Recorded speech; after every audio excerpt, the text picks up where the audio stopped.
গৌরাঙ্গ বলিতে হবে পুলক শরীর গৌরাঙ্গ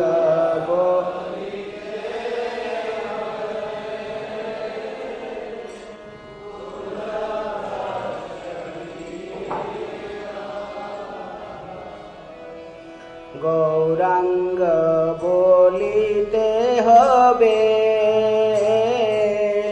পুলক শরীর গৌরাঙ্গ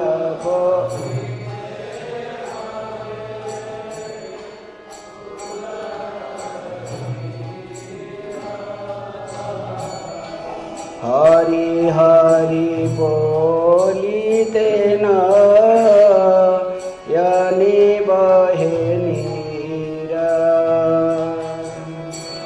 হরি হরি বলিতে নয়নি বহে হরি হরি বলিতে বহে নীরা হরি হরি বলিতে নয়নি বহে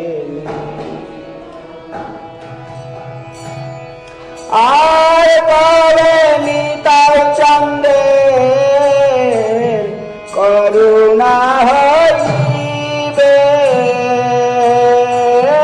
আর কবে নিতাই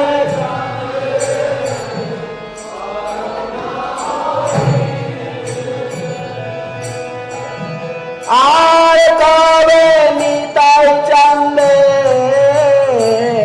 করুণা হইবে আর কবে নিতাই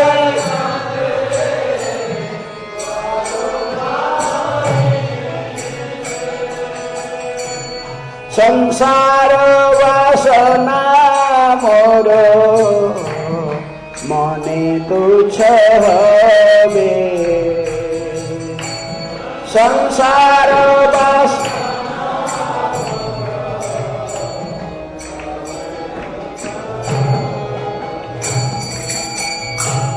সংসার বাসনা মোর মনে তুচ্ছ হবে সংসার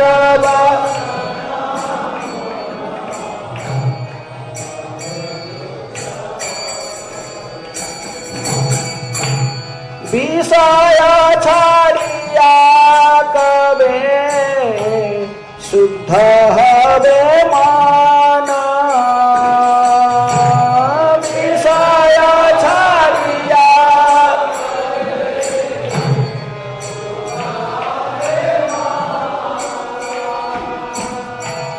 বিষয় ছাড়িয়া কবে শুদ্ধ হবে মন বিষয় ছাড়িয়া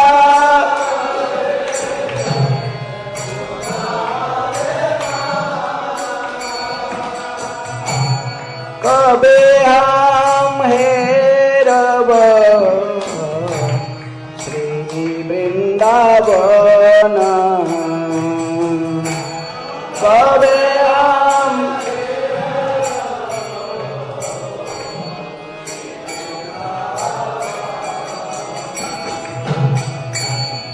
বিষয় ছাড়িয়া কবে শুদ্ধ হবে মন বিষয় ছাড়িয়া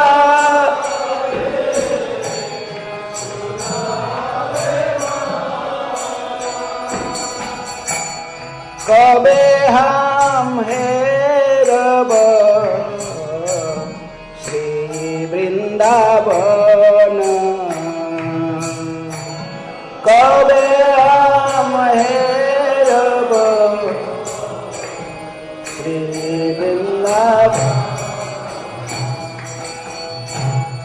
रूप रघुनाथ पदे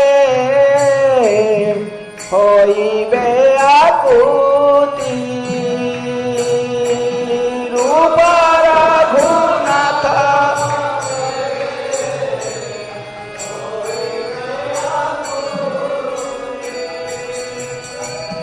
कबे हम बुझब से जुगल पीरेती कबे हम बुझब से जुगल रूप रघुनाथ पदे रहुमय आस रूप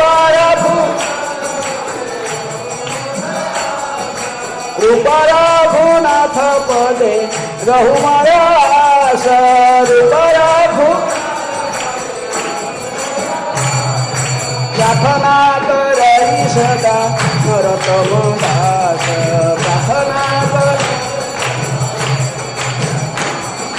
प्रार्थना करई सदा नरोत्तम दास प्रार्थना गौरांग बोलते हवे पुलक शरीर गौरांग बोलते हवे हरि हरि बोलते नयन बहे नीर हरि हरि हरे कृष्ण कृष्ण हरे हरे हरे राम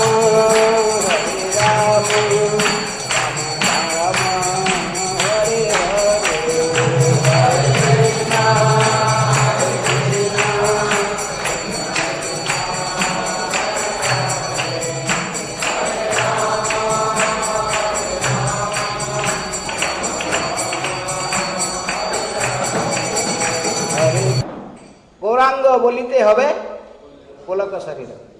अब जो गौरांग बोले सब पुलकित हो गया शरीर है। और तुलसी ठाकुर कहते गौरांग बोलिते हवे पुलक शरीर।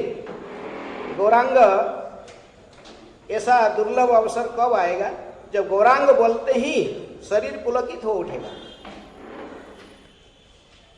तथा हरि हरि बोलने पर नयन से अश्रु बहने लगेगा। यही जीवन का लक्ष्य है। मायाप्रभु विषय आप लोग गए होंगे तो देखे साधारण से बोलते कैसे गौरांग 4 अक्षर है गौरांग गौरांग गौरांग। गौरांग किसका मंत्र कौन जपता था इसको हमेशा? गौरांग गौरांग गौरांग गौरांग गौरांग गौरांग एक व्यक्ति था हमेशा जपता था। कौन? इसका इष्ट मंत्र ही था। वो 24 घंटे इसको जपता था। चेतन चेतन पढ़ते हैं ना हैं? कौन जपता था हमेशा? गौरांग गौरांग गौरांग गौरांग गौरांग गौरांग गौरांग। एक 24 घंटा वो ऐसे गौरांग ही जपता था। उसका और कोई मुख से दूसरा मंत्र कुछ नहीं आता। कौन था? शिवानंद सेन। देखिए याद रखा हैं? नकुल ब्रह्मचारी का शरीर में जब आवेश हो गए थे कौन? भगवान चैतन्य महाप्रभु। इसको डाउट हो गया था किसको? शिवानंद सेन को। ये गौरांग महाप्रभु जो है सब कुछ इसका कार्यकलाप सब अभिनय ऐसे ही करता था। तो सब लोग बोलते थे महाप्रभु इसके शरीर में आवेश है, लेकिन इसको डाउट हो गया किसको? शिवानंद सेन को। जब वो पुरी में रहते महाप्रभु इधर कैसे आ गए? वर्धमान के पास हैं, यहाँ कैसे आ गए? तो परीक्षा करने के लिए मन में सोच कर गया था यदि ये स्वयं गौरांग इसके शरीर में आवेश होंगे तो मेरा इष्ट मंत्र क्या है ये बोल देगा है? और मैं उसको पास जाए बिना वो मैं कहाँ पर हूँ मुझे बुला लेगा। तो दोनों हो गया। तो एक छुप के रहे थे कहीं और नकुल ब्रह्मचारी उसको बुला लिए। तो शिवानंद जब ये बात बोले कि जाओ ये शिवानंद सेन आया है और मुझे परीक्षा करना चाहता है। छुपा हुआ उसको बोला कि लाभ और बोले और तुम्हारा डाउट है कि तुम्हारा इष्ट मंत्र क्या बोलना है? तुम्हारा इष्ट मंत्र 4 अक्षर वाले गौर गोपाल मंत्र क्या? गौरांग। तुम 24 घंटे इसी को जपते रहते हैं कि बस सोने का समय में, जागरण में, बैठने उठने सभी समय तुम्हारे मुख में ये मंत्र तुम्हारा धारण करके रखे हो सब समय। अंतकरण में हमेशा वो जप रहे। सोने का टाइम में भी वो ऑटोमेटिकली वो जप चलते रहता क्या? गौरांग गौरांग गौरांग गौरांग गौरांग गौरांग गौरांग गौरांग गौरांग बोलिते हवे पुलक शरीर। ये 4 अक्षर गौरांग, राधा कृष्ण, दोनों में कोई अंतर नहीं है। राधा कृष्ण हम कहते हैं एक साथ, राधा कृष्ण, कोई राधा कृष्ण राधा कृष्ण राधा कृष्ण जप रहा है और कोई गौरांग बोलता है, दोनों में अंतर नहीं है। राधा कृष्ण नहीं अन्य, श्री कृष्ण चैतन्य राधा कृष्ण नहीं अन्य। तो इसलिए नरोत्तम दास ठाकुर कहते कि गौरांग बोलिते हवे पुलक शरीर।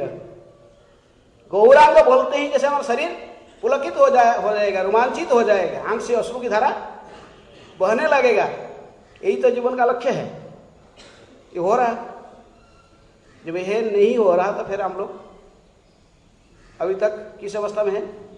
बद्ध अवस्था में है, बद्ध जीवन में है। जो श्लोक आज जो कह रहा है कि भगवान के कौन सा शक्ति द्वारा हम लोग कबलित हैं? भगवान की पराशक्ति या अपराशक्ति?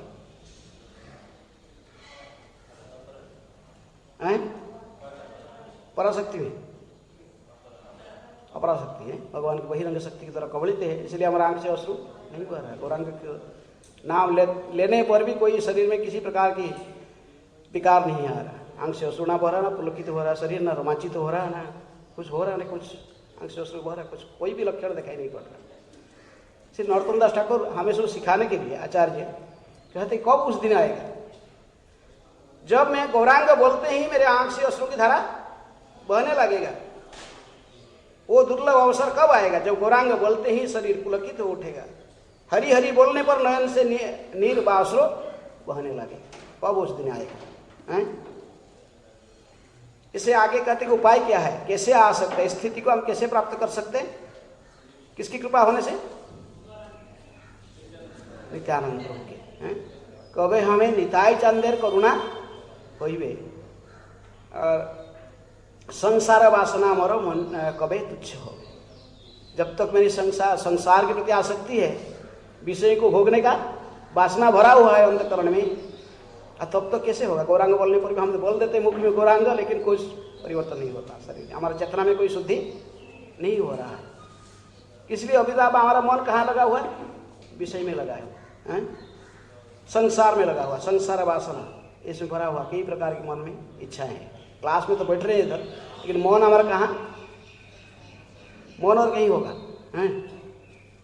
घर में होगा, बा कहीं वो कहीं इधर कोई काम करते हो कभी जाएगा कहीं, वहाँ पर मौन होगा, वह कहीं मौन घूम रहा है। मौन गौरांग के चरण में नहीं है। सवई मन कृष्ण पदारविंद, कृष्ण के मन में मन को निवेश करना ही लक्ष्य है, लेकिन मौन कहाँ निवेश हो रहा है? मौन तो और कुछ प्लान तो अपना सोच रहा है। तो ये कहते कि संसार वासना कब नष्ट होगा? कैसे नष्ट हो सकता है?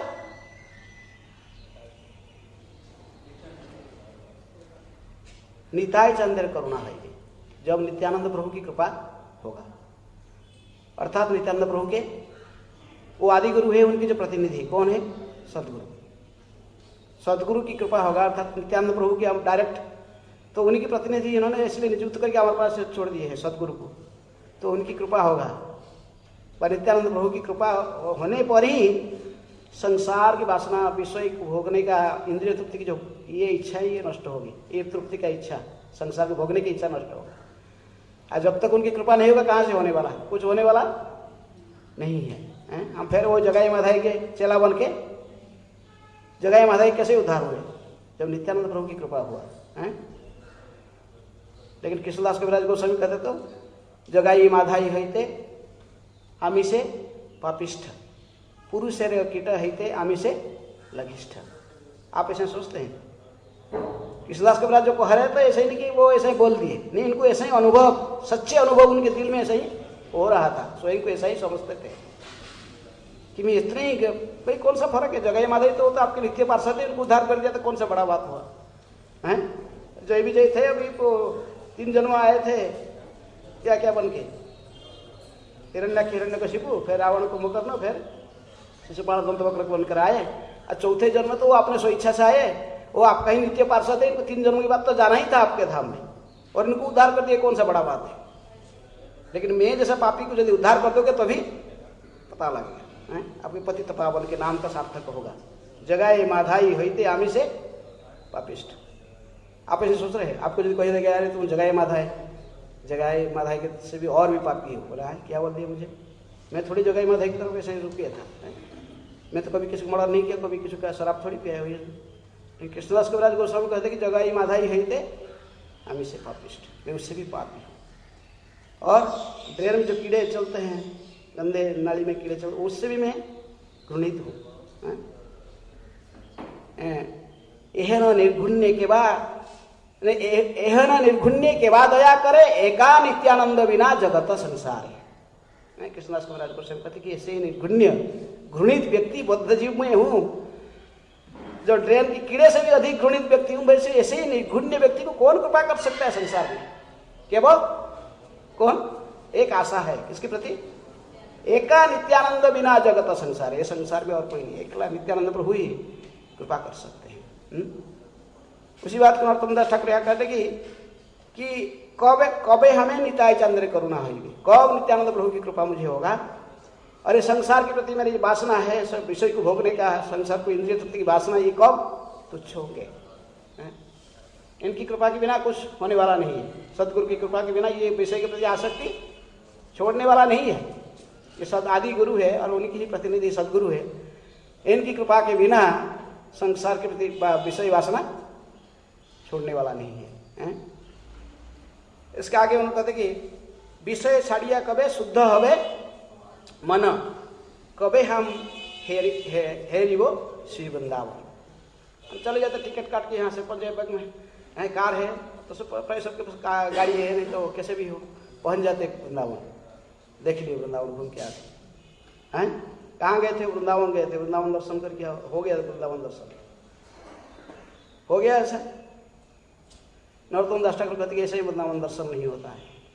ऐसे जाओगे तो वृंदावन परिक्रमा किया, लेकिन देखेगा गंधा नाली है, सो रहे कहीं, और जमुना में देख रहे कि क्या दिल्ली का ट्रेन का पानी आ रहा है, यही सब देखकर केवल विकृत मुख करके और घूम घाम के आ जाओगे, हम वृंदावन हो गया। ऐसे वृंदावन दर्शन नहीं होता है। इसको तो भगवान की बहिरंग शक्ति इसको आवरण की तरह कवर करके रखा है। किसको? वृंदावन। वृंदावन है सब कुछ। गोस्वामी लोग थे, वो देखते थे वृंदावन को, हैं वृंदावन देखते, राधा कृष्ण दर्शन का सब कुछ देखते थे। लेकिन हम जाते थे, हमको दिखाई पड़ता क्या? ट्रेन दिखाई पड़ता है, सूअर दिखाई पड़ते हैं, बंदर दिखाई पड़ता, कुत्ता, यही सब दिखाई पड़ता है। हमको वृंदावन नहीं दिखाई पड़ता। सच्चे वृंदावन को देखना संभव नहीं होता है। इसीलिए न विषय साड़िया कबे शुद्ध हवे मन, अब विषय में लगा हुआ मन ये शुद्ध नहीं हुआ। नित्यानंद प्रभु की कृपा, सदगुरु की कृपा भी हमको मिला नहीं है, और हम वृंदावन को देखना चाहते। धाम अपराध के सबसे पहला अपराध है क्या? जैसे 10 नाम अपराध है, जैसे 10 धाम अपराध है। सबसे पहला धाम अपराध क्या है? सदगुरु को अवज्ञा करके धाम में आना और धाम में निवास करना। जिनकी कृपा से आपको भक्ति में प्रवेश किए हो, धाम की महिमा जिनसे सुने हो, उस गुरु यदि नहीं चाहता कि आप धाम में रहो, और गुरु के आदेश को उल्लंघन करके आप धाम में यदि रहोगे, ये पहला अपराध है, धाम अपराध है। तो फिर कैसा होगा? अब अपराध के साथ में अब धाम में रहेंगे तो धाम आपको कृपा नहीं कर, धाम के दर्शन नहीं कर पाते। और मन में कई प्रकार के विषय वासना भरे हुआ है। नित्यानंद प्रभु की कृपा नहीं होने से कैसे वृंदावन में दर्शन कर पाऊंगा? नरोत्तम दास ठाकुर कहते कि क्योंकि उनको वृंदावन दर्शन हुआ। किनको? नरोत्तम दास ठाकुर को, श्यामानंद प्रभु, श्रीनिवास आचार्य, जीव गोस्वामी, ये लोग वृंदावन को दर्शन किए ना? नहीं किए, साक्षात किए।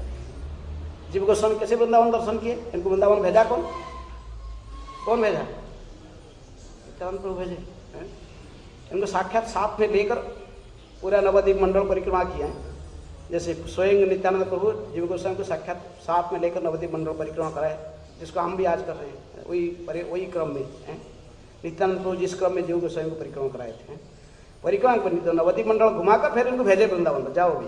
अभी तुम क्वालिफाइड बन गए, उनको क्वालिफिकेशन ऑलरेडी दिए हैं। वृंदावन दर्शन करने का क्वालिफिकेशन उन्होंने साक्षात नित्यानंद प्रभु से प्राप्त की। तो उसी प्रकार नरोत्तम दास ठाकुर ये भजन गाते ही भाग रहे थे, वृंदावन दर्शन करूंगे। लेकिन विषय वासना जब तक नहीं जाएगा, वृंदावन कैसे दर्शन होगा? जो मन में सब प्रकार की इंद्रिय तृप्ति की वासना है, वृंदावन पहुंच गया, लेकिन वहां से तो आजकल तो मोबाइल है, कहाँ मौन आकर दिल्ली में होगा वा और कहीं होगा, कहीं घूम रहा, तो कैसे वृंदावन दर्शन होगा? जब तक विषय में मौन है तब तक वृंदावन दर्शन नहीं होता है। इसलिए कहते कि नरोत्तम दास ठाकुर विषय छाड़िया कबे शुद्ध हवे मन, कबे हम है रवश्य, कब मैं फिर वृंदावन को, सच्चे वृंदावन को दर्शन करूंगा, इस समय कब आएगा इस दिन? आगे कहते कि नित्यानंद प्रभु की कृपा से तो विषय वासना नष्ट होगा, लेकिन फिर भी जब वृंदावन में आऊंगा, यदि रूप और रघुनाथ की चरण में मेरे प्रीति उत्पन्न नहीं हुआ है। नित्यानंद प्रभु ने यही बोले जीव गोस्वामी को, तुम जाओ, जाकर उधर क्या करो, रूप और सनातन रूप रघुनाथ के चरण में आश्रय करके रहो। जगदानंद पंडित भी आ रहे थे, कहाँ से? पुरी से वृंदावन। महाप्रभु मना करने पर भी थोड़ा अभिमान करके महाप्रभु के ऊपर आ गए, तो महाप्रभु कहे कि ठीक है, तुम मानोगे नहीं, जाओगे वृंदावन, जाओ, लेकिन कहाँ रहना? सनातन और रूप, उन्हीं के साथ रहना।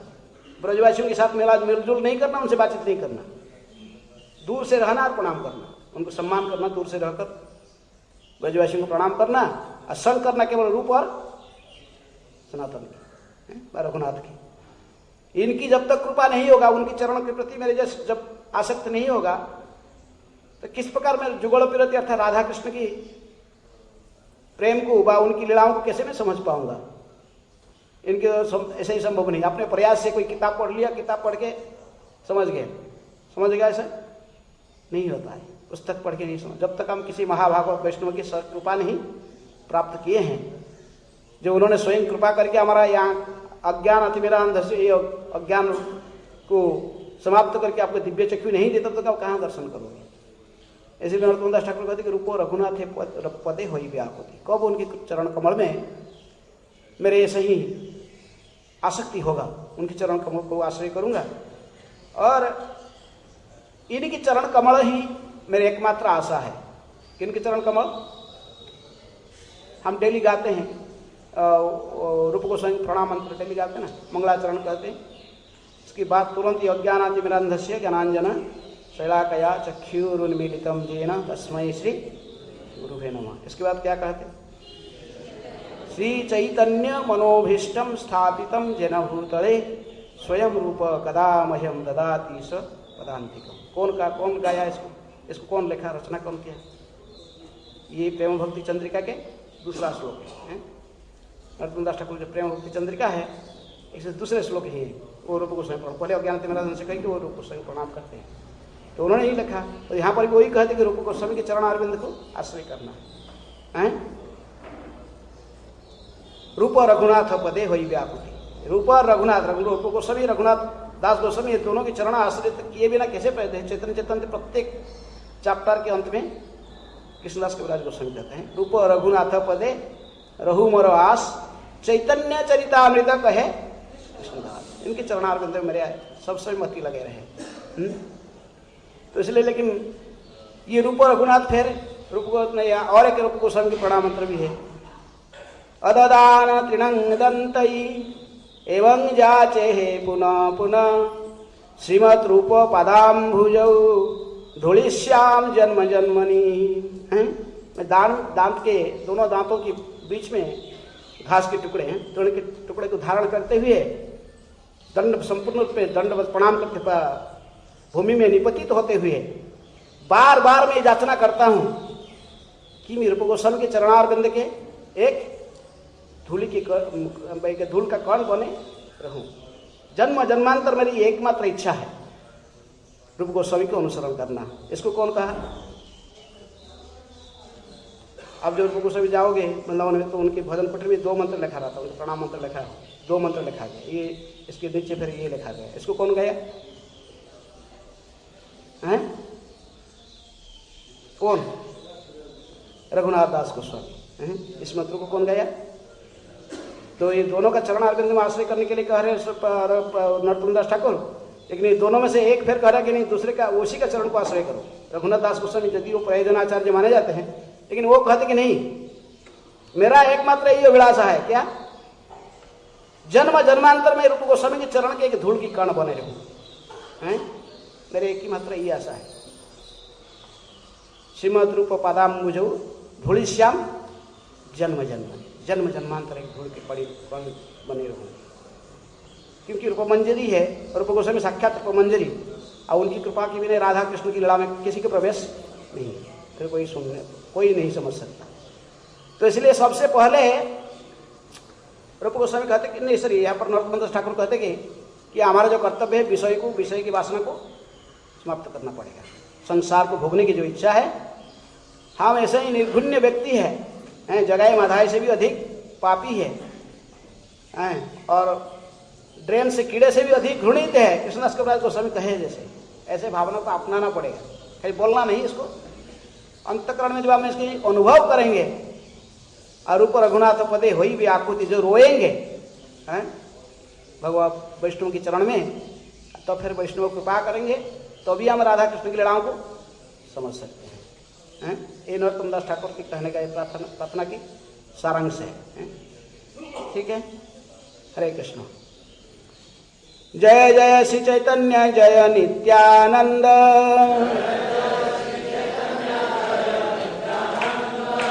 जय द्वैत चंद्र जय गौर भक्त वृंद।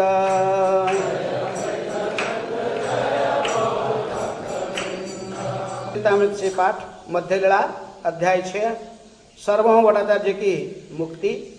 इस अध्याय के आज 154 नंबर श्लोक है, 154। विष्णु शक्ति परा प्रोक्ता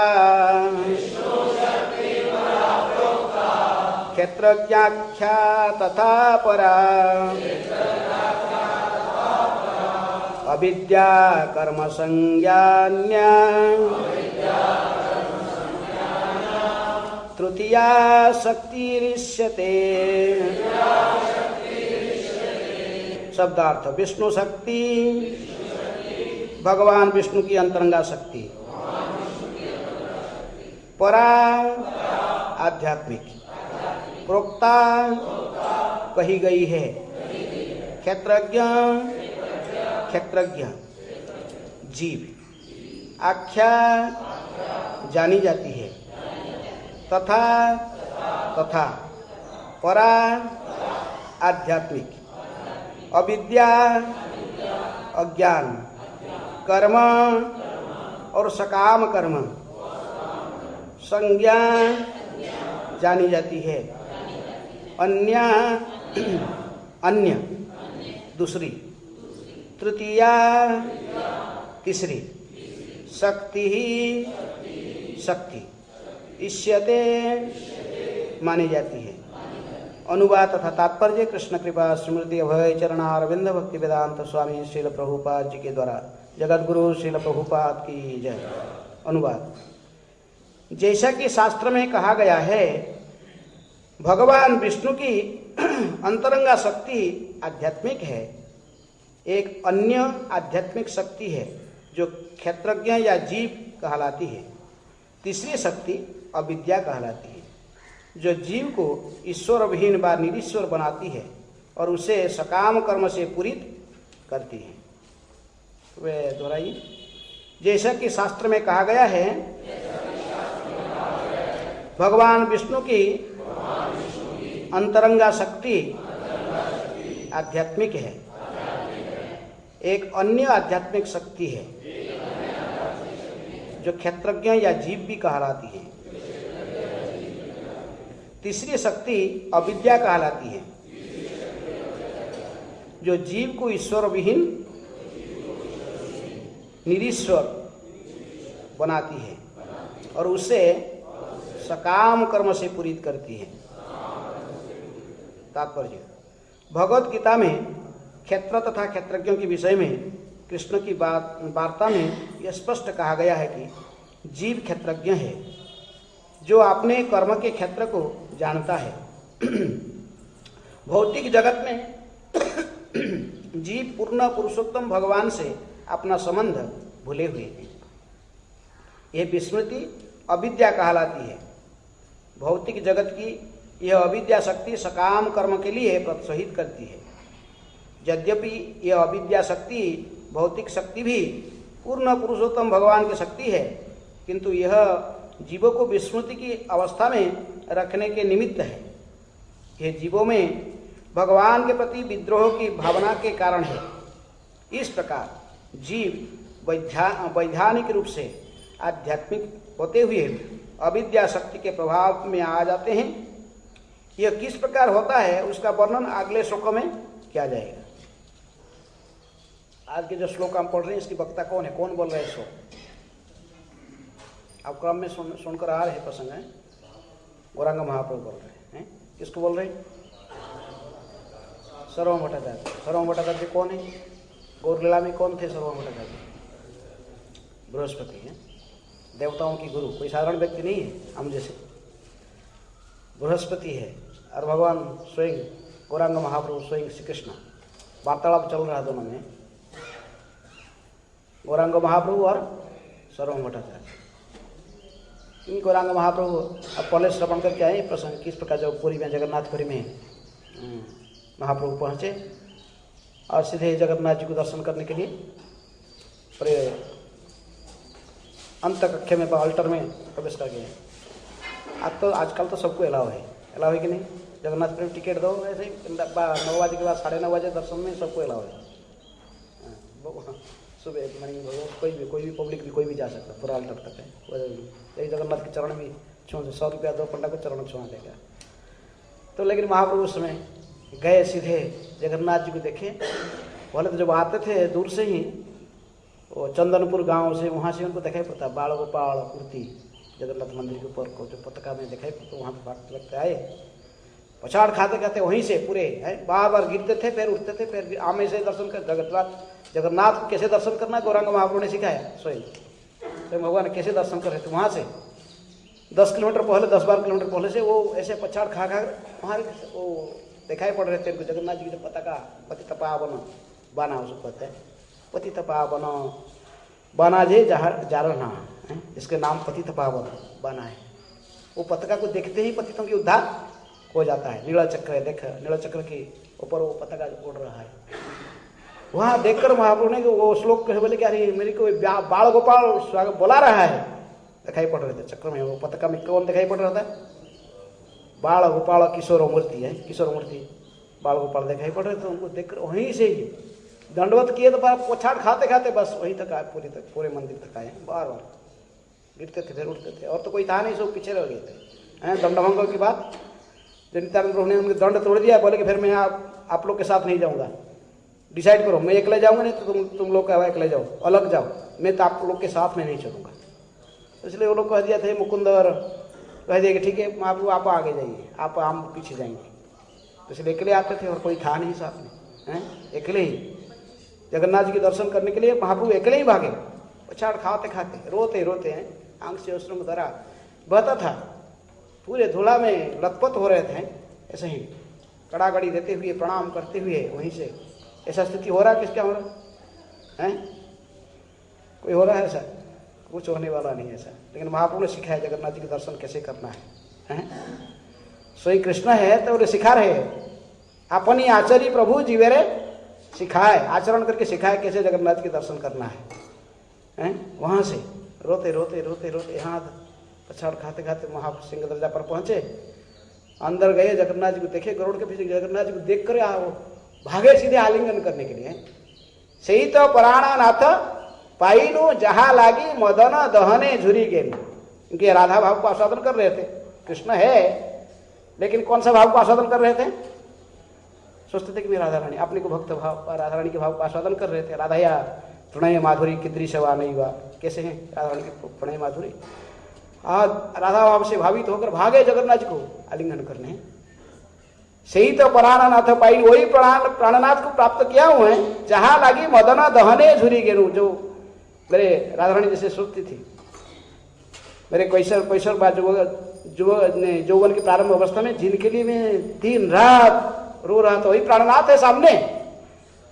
भागे सीधे आलिंगन करने के लिए, पूरे जंपिंग के एकदम अल्टर में जब आलिंगन करे। इतनी ऊपर जगन्नाथ बैठे हुए थे। अब देखिए रत्नवेदी कितनी ऊंचा है, सीधे जंपिंग कर रहे थे, लेकिन वही पछाड़ खा के वहां तक पहुंच नहीं पाए जगन्नाथ, लेकिन नीचे गिरे। कितने जोर से गिरे होंगे, लोग तो सोचते कि गया सो ये हड्डी बड़ी सो क्या हो गया, गया सो चूट-चार हो गया, लेकिन कुछ नहीं हुआ। हाँ तो पंडे लोग जो खड़े थे तो अज्ञान लोग थे, लाठी भट्टी लेकर आ गए मार, लेकिन वो सर्वभौम भट्टाचार्य को रुके थे। सर्वभौम भट्टाचार्य वहाँ पर थे, उपस्थित थे, क्योंकि उनके शरीर का जो अंग को लक्षण को देख रहा था।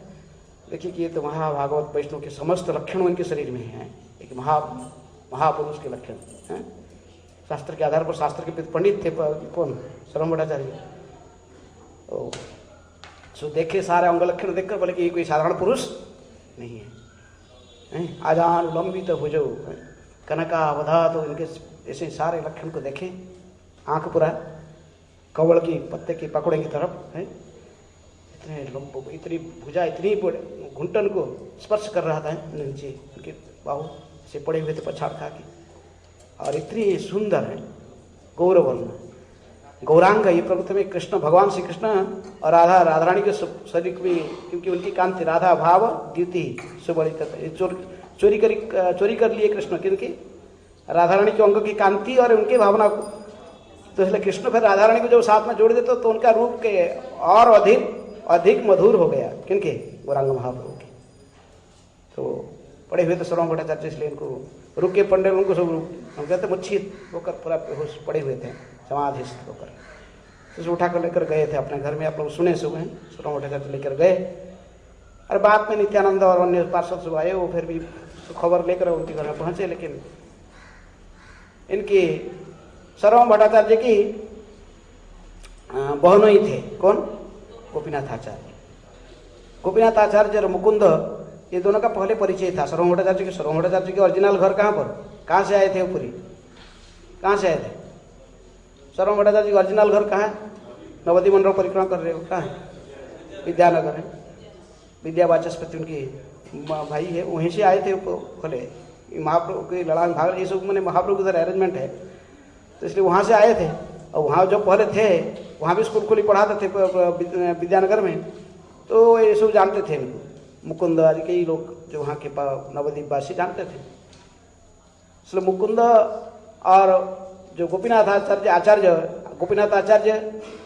भक्ति विनोद ठाकुर कहते कि गोपीनाथ आचार्य जो है यही बलदेव विद्याभूषण बाद में बने। गोपीनाथ आचार्य बाद में जो नेक्स्ट लाइफ में कौन बन गया है, बलदेव विद्याभूषण बन गया है।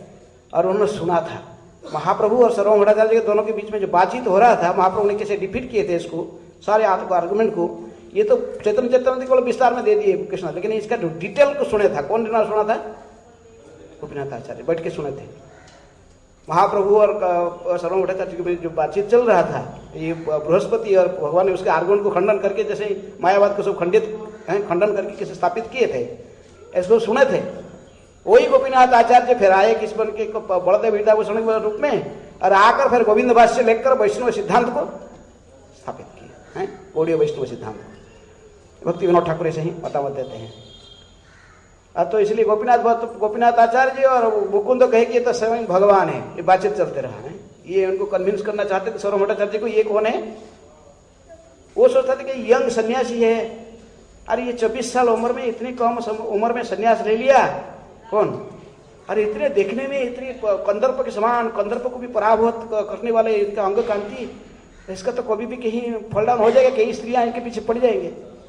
ये सोच रहा था कौन? सर्वभौम भट्टाचार्य। बोला इसको बचाना पड़ेगा, बचाना पड़ेगा। ये 24 साल में सन्यास ले लिया, कैसे सन्यास धर्म पालन कर पाएगा? ये पालन करने के लिए चाहे प्रयास करे, लेकिन सुंदरी रमणिया इसके सौंदर्य को देखकर उसके पीछे पड़ेंगे, तो इसको बचाना पड़ेगा, इसको नॉलेज देना पड़ेगा। जैसे उद्धव भी सोच रहा था, किनको ज्ञान देने के लिए? गोपी। तो वैसे बड़ा सर्वभौम भट्टाचार्य बड़ा सीरियस सोचते थे कि ये इतना कम यंग सन्यासी है, लगता है कि इसको इसको सिखाना पड़ेगा पूरा वेदांत, क्योंकि वो वेदांत के टीचर थे। कौन? वेदांत के टीचर थे। सारे बड़े बड़े सन्यासी लोग आकर उनसे पढ़ते थे, पूरा भारत में जानते थे सभी लोग। एक सन्यासी था प्रकाशानंद सरस्वती, कहाँ? बनारस में, उसको भी पता था सर्वभौम भट्टाचार्य के बारे में जानता। और बहुत बड़े बड़े सारा दुनिया से, भारत से आते थे पढ़ाई करने के लिए, वेदांत के अध्ययन करने के लिए सर्वभौम भट्टाचार्य के पास आते थे। एक टीचर उधर था बनारस में और एक टीचर था पुरी में, इनके पास पढ़ाई करने सब आते थे।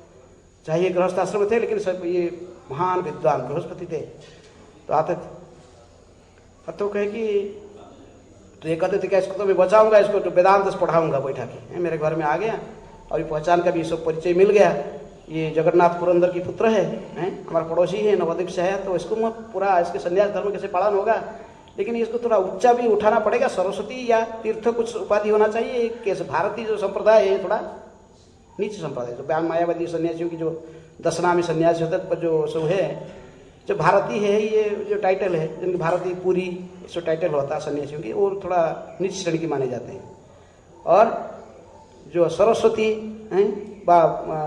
तीर्थ सरस्वती ये सब हायर क्लास, उच्च क्लास के माने जाते हैं सन्यासियों में।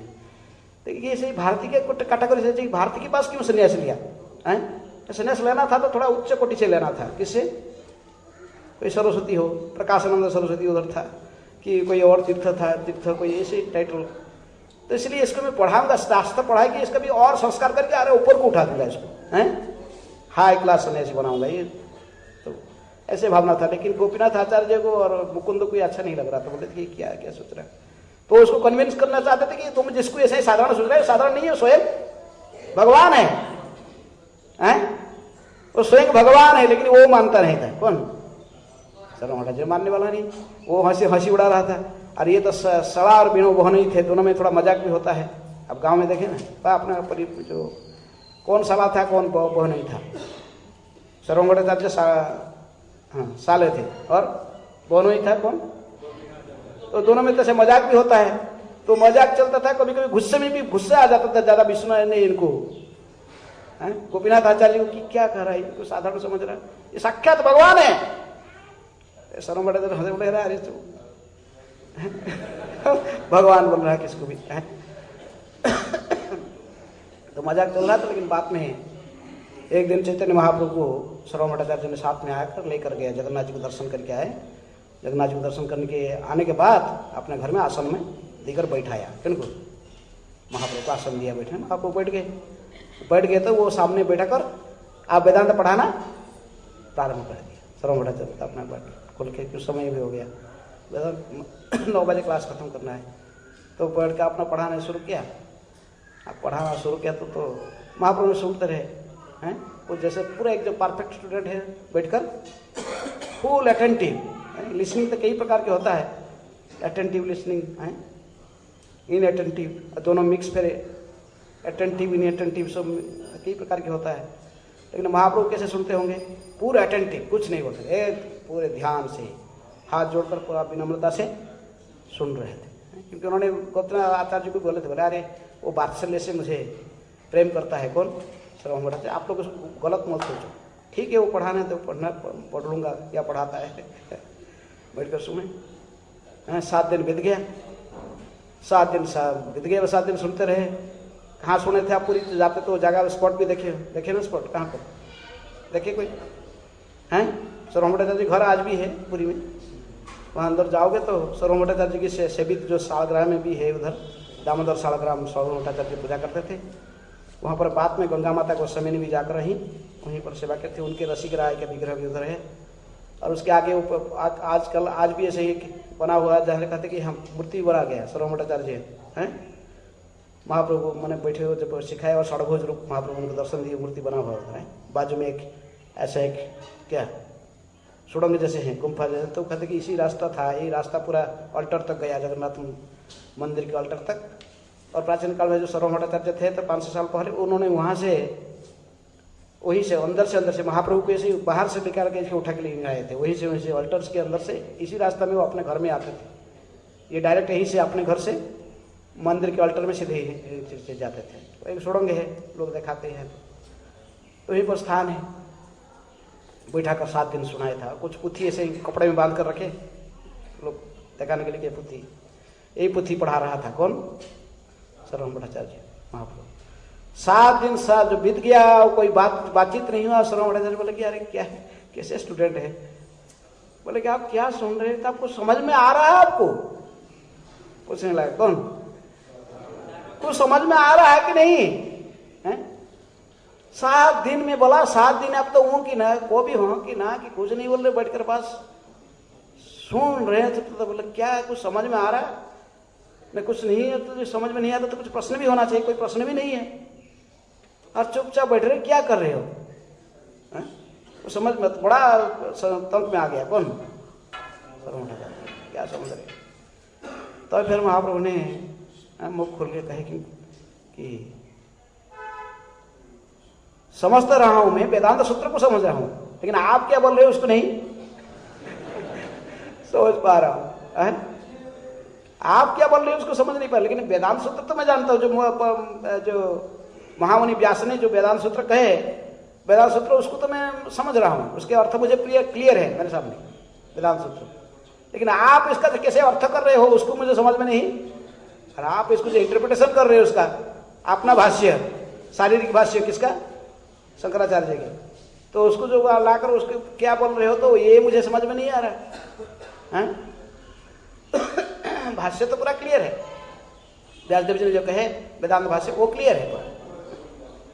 वेदांत सूत्र की बात, वेदांत साधारणतः वैष्णव लोग नहीं वेदांत सूत्र की भाष्य के रूप में किसको मानते हैं?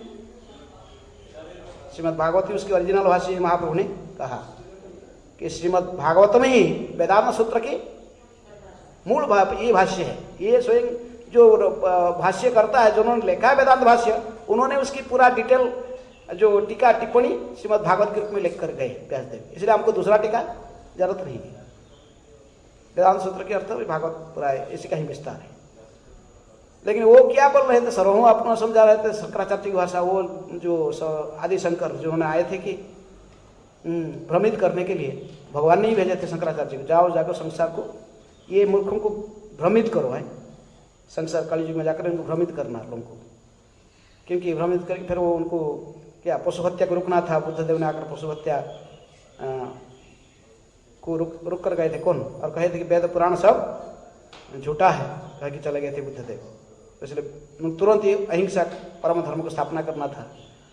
इसलिए कहते कि प्रच्छन्न बौद्ध उच्यते, जो मायावादी जो है ये बुद्ध धर्म माने ये महाप्रभु ने ये तो इनसे भी अधिक घातक है। किनसे?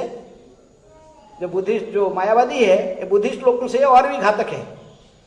जो बुद्धिस्ट लोग तो कम से कम साफ कह रहे कि नहीं हम वेद पुराण कुछ मानते नहीं है, ये सब कुछ नहीं है, अश्लीलता और अहिंसा परम धर्म। लेकिन जो मायावादी होते हैं ये कृष्ण अपराधी होते हैं। ये सीधा कहेंगे हाँ हम वेद को मानते, पुराण को मानते, सब कुछ मानते, सबको मानकर बोल के फिर वो निरीश्वरवाद को स्थापना करना चाहते हैं। तो इसलिए ये बड़े अधिक बौद्ध से अधिक, जैसे बुद्धिस्ट लोगों से भी अधिक घातक है लोग। इसलिए उन्होंने महाप्रभु ने उनको समझा रहे थे। श्रवण भट्टाचार्य की बात उत्तर नहीं दिए। श्रवण भट्टाचार्य महाप्रभु कहे कि मैं ओरिजिनल भाषा में क्या समझते, फिर बोलो आप कुछ क्या समझ रहे हो, आपको कैसे समझ में आ रहा है बोला। तो महाप्रभु ने समझाते गए हैं। तो समय और सिर्फ 2-4 मिनट है, तो इसलिए आज के श्लोक में पूरा डिटेल बोलना समय नहीं है।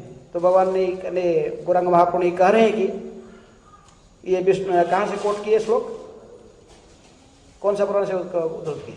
विष्णु पुराण से उद्धृत करते हुए उन्हें कहा है कि प्रकृति में इसके पहले भी महाप्रभु ने कहा कि जो वैदिक शास्त्र है जो कुछ जो होता है कि मायावादी लोग विश्वास नहीं करते। किसको विश्वास नहीं करते? पुराण को विश्वास नहीं करते हैं। पुराण को विश्वास नहीं करते, ये सब बोलते हैं सब बस। शंकराचार्य ने गीता के ऊपर टीका लिखा, लेकिन भागवत के ऊपर टीका नहीं लिखा।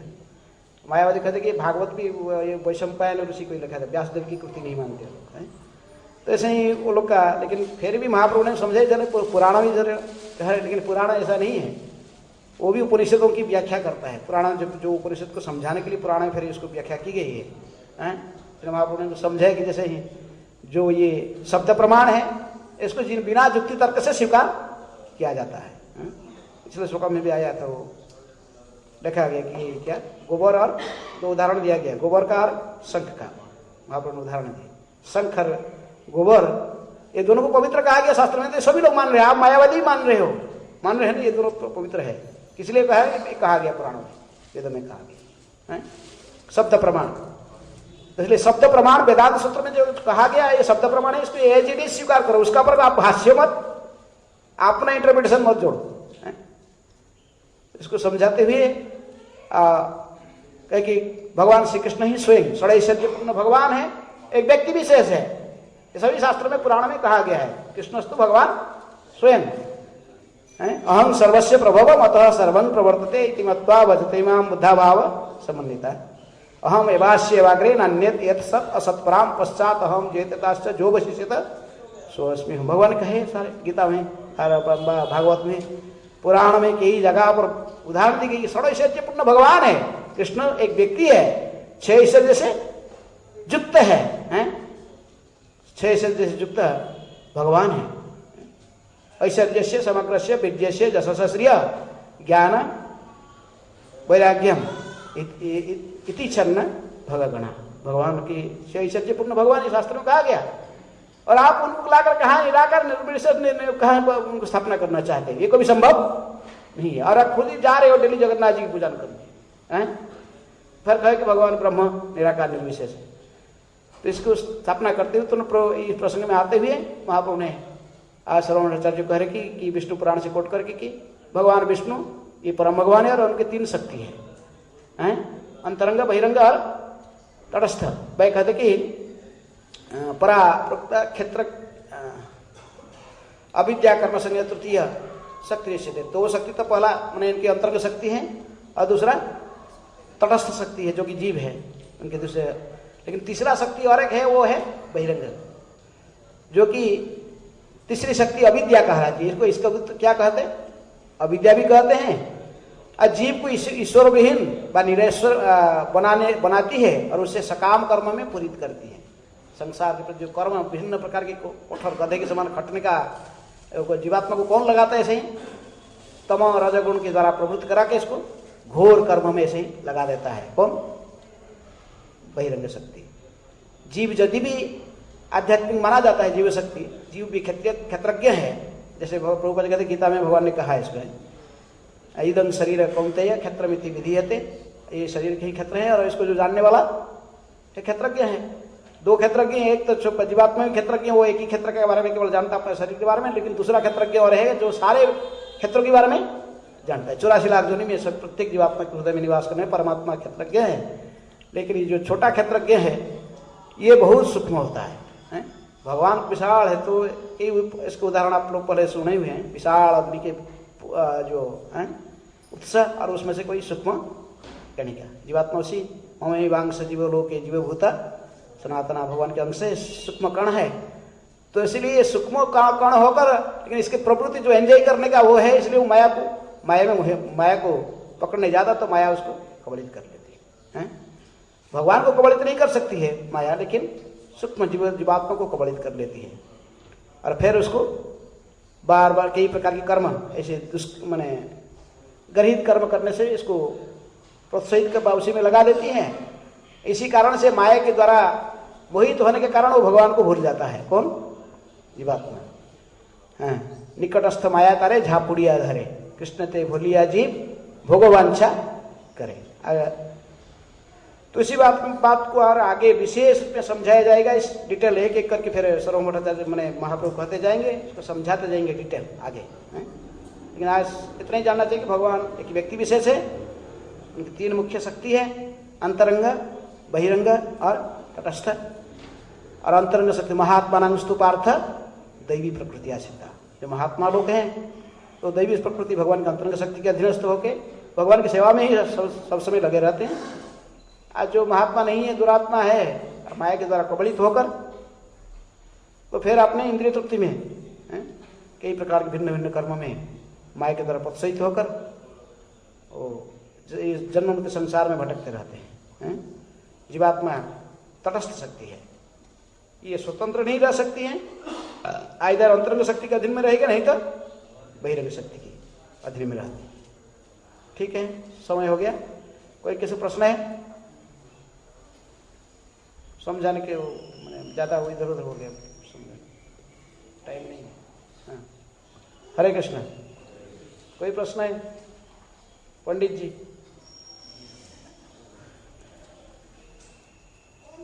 और कोई पूछो भाई, कुछ पूछना चाहिए। आपने हित नहीं तो दूसरों के हित के लिए।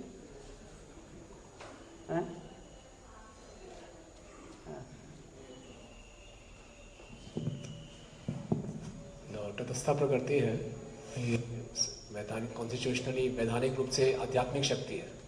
वैधानिक? हाँ, जीवात्मा वास्तव में आध्यात्मिक शक्ति है, तो वो अपने इंफीरियर नेचर, मटेरियल नेचर से कैसे आवृत हो जाती है? मटेरियल नेचर में कैसा? जो माया है, तो इसी को तात्पर्य प्रभुपाद अंत में लिखे कि ये अगला श्लोकों में समझाया जाएगा। ये श्लोक में टॉपिक नहीं है, अगला श्लोक में समझाया जाएगा। ठीक है, कैसे वर्णित होता, आस्ते आस्ते महाप्रभु समझाएंगे इसको आस्ते आस्ते। अगले श्लोक जो पढ़ते रहोगे चैतन्य चरितामृत में, ये प्रसंग पूरा क्लियर हो जाएगा। ठीक है, और कोई प्रश्न है?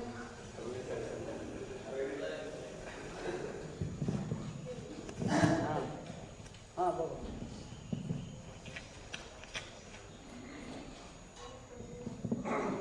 हरे कृष्ण।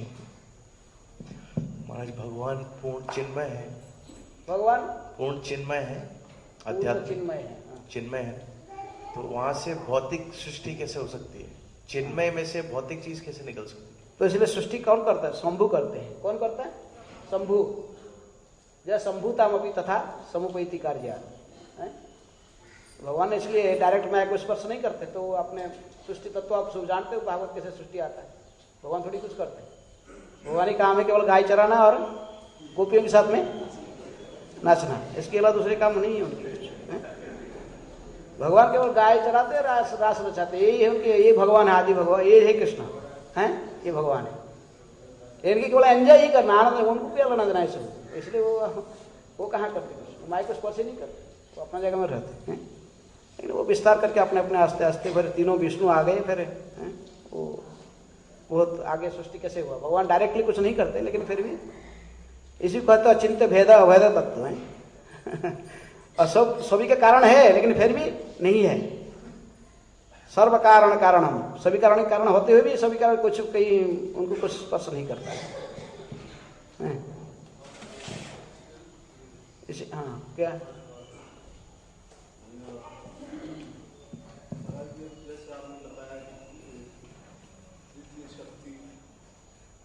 रस्ता शक्ति है, जो ये भगवान की शक्ति है, विष्णु भगवान की, और इसे स्वतंत्रता मिली हुई है कि ये चाहे तो अंतरंगा शक्ति के अंतर्गत रहे या बहिरंगा शक्ति के अंतर्गत। तो इसको इतना नॉलेज भी मिल रहा है, स्वतंत्रता भी है, और सब पता भी रहा है, इर्द गिर्द में देख भी रहे हैं कि इसका परिणाम ये है और इसका परिणाम ये है। और उसके बावजूद ये चतुर्थ शक्ति कौन सी है जो इसे मजबूर करते हैं, करने ही नहीं देते आने में। दैवी हैसा गुणमयी मम माया दुरत्यया। भगवान ने क्या कहा? दैवी हैसा गुणमयी मम माया दुरत्यया माम एव ये प्रपद्यन्ते माया में तम तरन्ति। जब तक वो भगवान के शरण में नहीं आएगा, वो कहाँ से अतिक्रम करेगा? भगवान कहते मैं मम माया, मेरा ही शक्ति है, सभी कारण के पीछे भी वही है, भगवान ही है। लेकिन आप शरण में नहीं आओगे तो कैसे रक्षा मिलेगा? ऐसा हो क्यों नहीं पा रहा? सब शरण में नहीं आ रहे हैं ना। भगवान करे कि मेरी शरण में आओ, आने से फिर इसको अतिक्रम करोगे तो अपने प्रयास से नहीं होगा, या अपने प्रयास से नहीं कर पाओगे जब तक भगवान सहायता नहीं करेंगे। इसलिए हमारा कर्तव्य क्या है? कैसे उद्धार होगा? माया से बचने का क्या उपाय है? खाने जैसे नहीं भूल जाते हो, आपका शरीर का जो खाना नहीं भूल जाते, ऐसा ही नित्य भगवान को प्रार्थना करने नहीं भूलना। क्या प्रार्थना करना? प्रभुपाद जी प्रार्थना करते थे। प्रभुपाद जी के सेक्रेटरी भी देखा, प्रभुपाद ने क्लास दिए, भागवत क्लास, कहे कि आप जितने सब क्लास में बैठे हो, आप सब बहिरंग शक्ति की द्वारा मोहित हो, आप भगवान की माया शक्ति की द्वारा कबलित, लेकिन मुझे भगवान की माया शक्ति कभी भी कबलित नहीं कर सकता। कौन कहा? तो सबने सोचा कि सही बात, प्रभुपाद शुद्ध भक्त है और प्योर डिवोटी, उनके से माया कबलित कर सकता, सही बात। लेकिन हम लोग माया ठीक है। लेकिन क्लास की बात में फिर प्रभुपाद जी खड़े थे सामने, राधा लौंडानेश्वर के सामने कुछ प्रार्थना कर रहे थे। तो सेक्रेटरी तुम्हारे महाराज बाजू में खड़ा कर सुने क्या बोल रहे प्रभुपाद। प्रभुपाद जी बोलते थे कि हे राधा कृष्ण, मुझे आपकी बहिरंग शक्ति के प्रभाव से सदा बचा के रखिए। मैं कभी भी जैसे प्रभावित न हूं, किससे? आपकी बहिरंग शक्ति के द्वारा।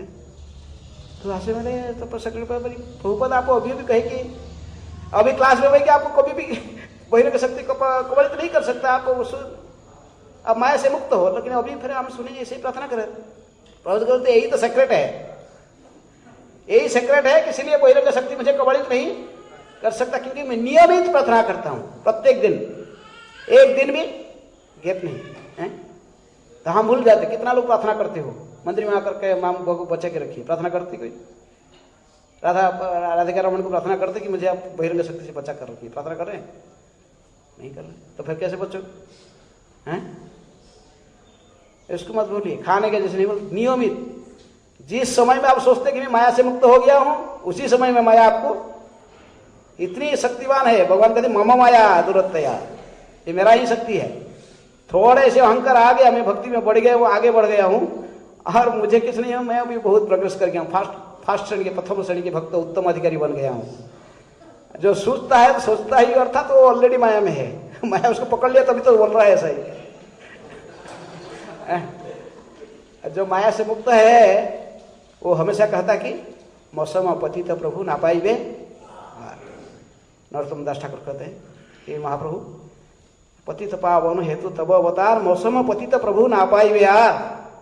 जो उत्तम अधिकारी वैष्णव ऐसे ही सोचते हैं।